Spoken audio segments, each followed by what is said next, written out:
bienvenidos al episodio 5 de nuestro podcast Nutriciencia. Hoy vamos a hablar de nutrición perioperatoria, del ayuno a la rehabilitación multimodal. Ana, ¿qué es la nutrición perioperatoria y por qué ha cambiado tanto su enfoque desde el ayuno tradicional hasta protocolos como ERAS?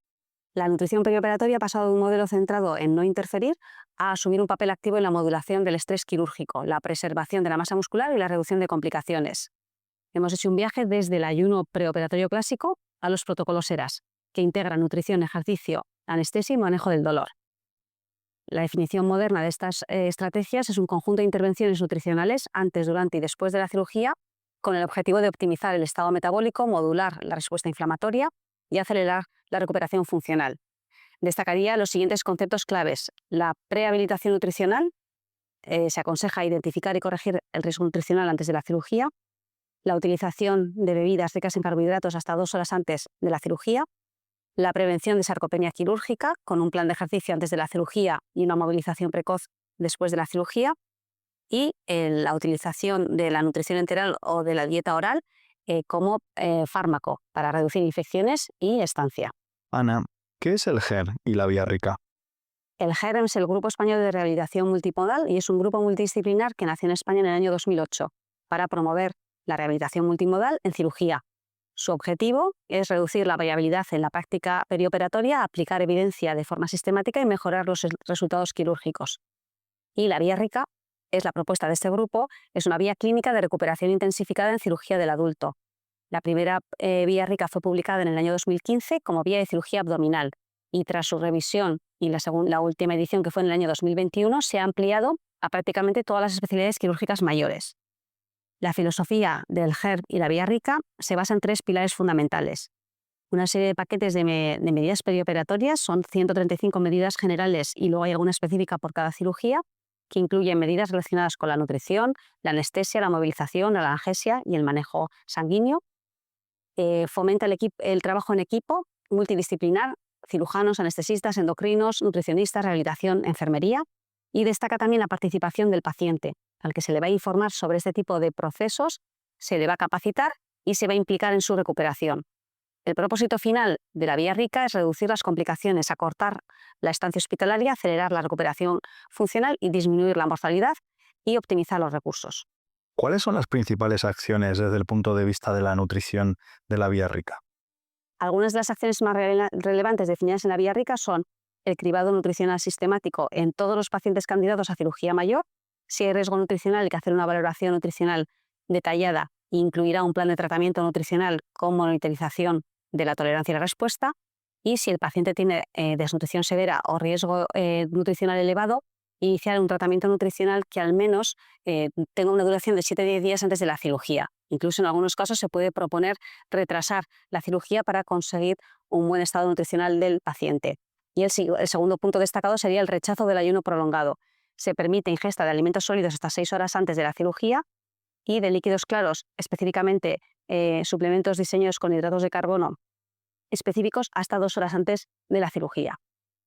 Otras medidas destacadas serían la valoración preoperatoria del estado funcional, la prehabilitación trimodal, que incluye nutrición, ejercicio y valoración psicológica para mejorar la capacidad funcional del paciente, la evaluación y el manejo de la anemia en la fase preoperatoria y minimizar el uso de las transfusiones, y en el posoperatorio la movilización precoz, el uso adecuado de anestesia y la revisión de nutrición y seguimiento clínico integral.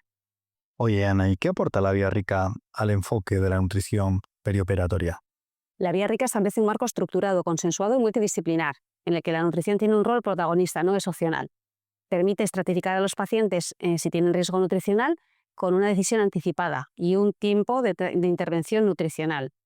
Combina además la nutrición con otras medidas de hematología y manejo global del paciente, lo que reduce las complicaciones quirúrgicas. Facilita la regularización de protocolos en los hospitales, evita la variabilidad. Y todo ello mejora la seguridad del paciente al considerar factores como anemia, transfusión y estado funcional antes de decidir la cirugía. ¿Y qué aporta la Declaración de Málaga a la nutrición perioperatoria? La Declaración de Málaga, firmada en el 40 Congreso de la SEMPE en mayo del 2025, es un documento impulsado por sociedades científicas para promover la evaluación morfofuncional como el nuevo estándar clínico en nutrición. Esta valoración integral combina el análisis de la composición corporal, la evaluación de la funcionalidad física y la historia clínica y nutricional. Su objetivo es que esta evaluación se integre de forma generalizada en todos los niveles asistenciales. En cirugía, la valoración morfofuncional es muy relevante porque el riesgo real no depende del peso, sino de la capacidad del paciente para tolerar el estrés metabólico que puede suponer una cirugía. Ana, ¿nos podrías poner algún caso clínico de ejemplo? Imaginaos un paciente de 72 años con un cáncer de colon, con un ECOG 1, con una pérdida de 6 kilos de 2 meses, que tiene un SARC-F que comentamos en el episodio anterior de 5 puntos, esto sería un cribado de sarcopenia positivo, una fuerza de tensión baja y que ingresa para colectomía programada. Este paciente tipo podría ser un escenario habitual en muchos de nuestros centros. Tenemos que tener en cuenta que el 50% de los pacientes quirúrgicos tienen riesgo nutricional no detectado. El paciente frágil con sarcopenia tiene peor cicatrización, mayor riesgo de infecciones, estancia más larga y mayor riesgo de delirio y de pérdida funcional. En la práctica real, en muchos hospitales no se hace un cribado nutricional, no se hace de forma sistemática. Aún persiste el ayuno excesivo, ¿no? En ayunas desde la noche anterior de la cirugía. Y incluso puede haber falta de coordinación entre cirujanos, anestesistas y equipos de endocrino-nutrición. Este escenario de rehabilitación multimodal que estamos revisando hoy permite introducir cómo decidir el tratamiento nutricional en el caso de este paciente que tiene una pérdida de peso reciente y una afectación de la funcionalidad, cuándo retrasar una cirugía por desnutrición o por afectación funcional y cómo prescribir nutrición perioperatoria igual que si fuera un antibiótico o un betabloqueante. Hablando de publicaciones destacadas, en este episodio, ¿cuál destacas? Sin duda, la publicación más destacada sería la actualización de las guías de la ESPEN en relación con cirugía, que justo se han publicado este año. Y tienen 10 puntos muy interesantes. El punto número 1 es que la alimentación oral temprana es la vía preferida tras la cirugía. Y en estos protocolos de ERA se va a indicar en las primeras horas tras la intervención que se reintroduzca la tolerancia oral. No dejar sin nutrición a quien tiene riesgo. Este sería el punto número 2, lo que hemos comentado, en aquellos pacientes que tengan un cribado de desnutrición positivo y que pues plantear un tratamiento nutricional. El punto número 3, integrar la nutrición en el manejo global del paciente. La nutrición deja de ser un añadido y se considera parte esencial en el plan perioperatorio. El punto número 4, evitar ayunos prolongados preoperatorios. El punto número 5, iniciar tempranamente la nutrición cuando haya riesgo detectado. Me refiero al tratamiento nutricional antes de la intervención. El punto número 6, el control metabólico, que en este paciente incluye también el control de la glucemia y como parte del tratamiento perioperatorio. El número 7, reducir factores que exacerban el catabolismo o alteran la función gastrointestinal. El número 8, la movilización precoz como coadyuvante nutricional. Los pacientes se les va a incorporar, se les va a movilizar a las pocas horas de la intervención. El punto número 9 sería valoración de la fragilidad y la sarcopenia antes de la cirugía, sobre todo en pacientes mayores o vulnerables, y se les va a proponer un tratamiento nutricional y de ejercicio antes de la cirugía para llegar en la mejor situación posible.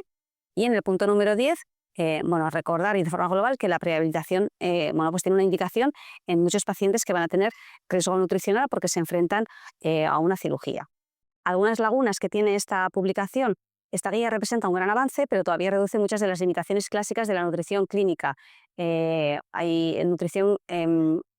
Nutrición tendría que ser más como preservación funcional y metabólica. Si queremos que la nutrición perioperatoria cumpla su potencial pleno, hay que combinar esta guía con la evaluación morfofuncional, ¿no? Que la guía, lo que comentábamos de la Declaración de Málaga, todavía no está incluida en esta guía de la ESPEN.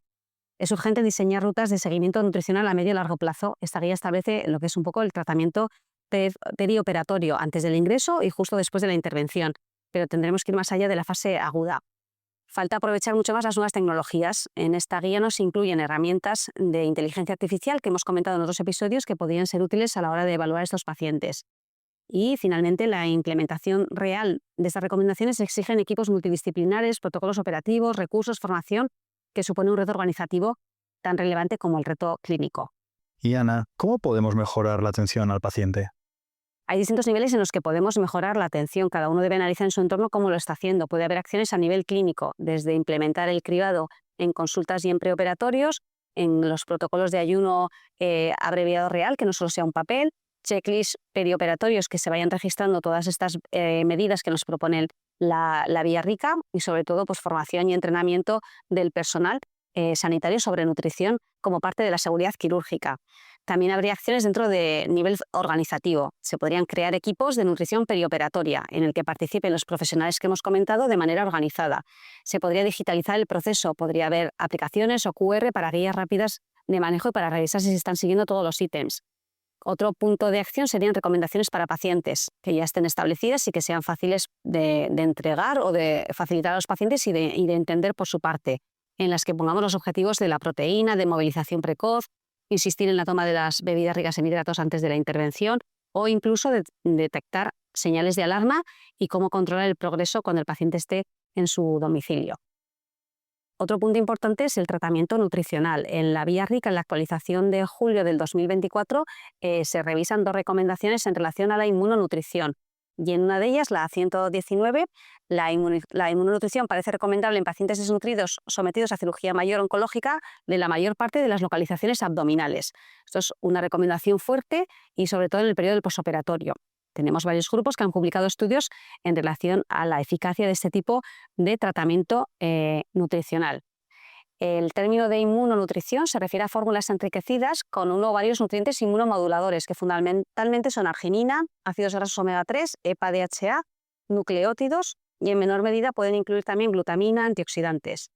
No todas las fórmulas que tenemos en el mercado llamadas inmunomoduladoras tienen el mismo perfil ni el mismo nivel de evidencia. Y el efecto inmunológico depende del nutriente, la dosis, el momento, el tipo de paciente y la patología. El término puede inducir al error si se interpreta como una fórmula que mejora la inmunidad en cualquier situación. Y para mejorar la atención de nuestros pacientes y mejorar el tratamiento nutricional, entiendo que el estudio de la composición corporal y la valoración morfofuncional es fundamental. Con el estudio con vía vectorial podemos tener información sobre el tipo de nutrición más adecuada y en función del análisis que hacemos de la composición corporal y el resultado que obtenemos, podemos saber si el paciente está en una correcta situación de hidratación y de masa celular activa, que nos va a indicar también qué tipo de nutrición sería el más adecuado.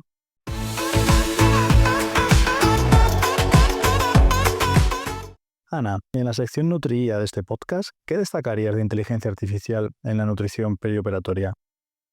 Se podrían diseñar, y algunas ya están, herramientas que nos ayuden para predicción precoz de desnutrición y sarcopenia, modelos que usen historia clínica, analíticas, composición corporal, para predecir el riesgo quirúrgico con días o semanas de antelación, ¿no? Que nos ayuden a ajustar el tiempo quirúrgico a la mejor situación del paciente.